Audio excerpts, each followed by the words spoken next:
დღეს ძალიან მიხარია, რომ საქართველოს ნაკრების წევრი ვარ და კარებს ვიცავ მე. ფერეიდნელი ქართველი ალი ასლანი საქართველოში 8 წლის წინ ჩამოვიდა. ოცნებით, რომელიც დიდი ხნის განმავლობაში მხოლოდ მოლოდინი იყო. დღეს ალი საქართველოს ფუტსალის ეროვნული ნაკრების კარს იცავს და ყოველი მოგერიებული ბურთის შემდეგ საქართველოს გერბზე კოცნით აღნიშნავს იმ გზას, რომელიც სპორტზე ბევრად მეტს ნიშნავს. ეს არის თამაში ქვეყნისთვის, რომლის სახელიც გულში ყოველთვის ჰქონდა. ყველაფერს ნიშნავს საქართველოს. საქართველო არის ჩვენი ისტორიული სამშობლო. ჩვენ საქართველოს სიყვარულით გავიზარდეთ. ჩვენ ქართველები ვიყავით, ქართველების ვიქნებით. ჩვენთვის ძალიან დიდს ნიშნავს საქართველო. ყველაზე მაგარი ადგილია სოფლიოში ჩვენთვის. ეს იყო ჩემი ოცნება, რომ ვითამაშო საქართველოს ნაკრებში. ამისთვის ძალიან შრომობდი. არ დავნებდი და ვარჯიშობდი. არ დანებდა, გააგრძელა ვარჯიში და შრომა. ჯერ თამაშით გააცნო თავი საქართველოს, შემდეგ კი თავისი თავდადებით და ემოციით შეაყვარა თავი გულშემატკივარს. არ მინდოდა, რომ არც ერთი გოლი გავიდეს ჩვენ კარში. ძალიან მონდომებული ვიყავი. უფრო მეტი мотиваცია იყო ჩვენთვის, როცა იცი, რომ ქართველები არიან დარბაზში, თან საქართველოს დროშით, ჩვენთვის ძალიან დიდს ნიშნავს. თამაშს არ ვიცოდი, ეგ ახლა მე რამდენი ბურთია რას მოდის და ავიღებ. არ მე მითხრეს 33-ია. გამიკვირდა. 33 როდის დაარტყეს კარში, როდის კონდათ ამდენი დრო, რომ 33-ჯერ კარში დარტყმა იყო თან.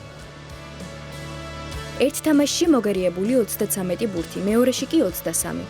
მეკარემ ჯამში 56-ჯერ შეინარჩუნა თამაშის ბალანსი და გუნდისთვის გადამწყვეტ მომენტებში მნიშვნელოვანი როლი ითამაშა. წუთი და 33 იყო დარჩენილი. დადეს პენალტის 6 მეტრიანი ძალიან რთული მომენტი იყო. მართლა არ მინდა რომ გაუშვა ეს გოლი. ჩვენმა ბიჭებმა მითხრეს, უნდა აიღო ეს პენალტი. შანსი არ, ეს პენალტი უნდა აიღო. ხორვატიის ნაკრების კაპიტანს ურტყავდა პენალტს. იელოვჩიჩი არის ძალიან მაგარი მოთამაშეა. სოფლიო დონის ლეგენდაა. მაგრამ მაინც მეფიქრობდი ეს ბურთი უნდა ავიღო და რამდენი ქართველი მიყურებს ახლა საქართველოდან, ირანიდან, თერეიდანიდან. მე გულში ვზნობდი რომ ავიღებ ეს ბურთი და ავიღე და იმ მომენტის მერე რას გავაკეთე, გულით გავაკეთე, არ ვიცოდი, ანუ სადვა რას ვაკეთებ, გერბს კოცნი და გულით გავაკეთე. მე რამხელა სიყვარულით მაქვს საქართველოს მიმართვით. ზუსტად იმდენი აქვს ფერეიდნელ ქართველებს, რომელიც ეხლა ირანში ცხოვრობენ და ძალიან უყვართ საქართველოს. მე ირანში თამაშობდი უმაღლესი ლიგის ძალიან მაგარი გუნდში. აზიის ჩემპიონი იყო ჩემი გუნდი. მაგრამ მე რომ მითხრეს საქართველოში არის სინჯები, ეგრევე ჩამოვედი აქ. არ ვიცოდი როგორი იქნება, შეიძლება მოხდე გუნდში, შეიძლება არა. ჩემთვის მნიშვნელოვანი იყო აქ დარჩენა და არა პირობები, ანუ არ ვიცოდი ხელფასი რამდენი მექნება, არ ვიცოდი სად უნდა დავრჩე.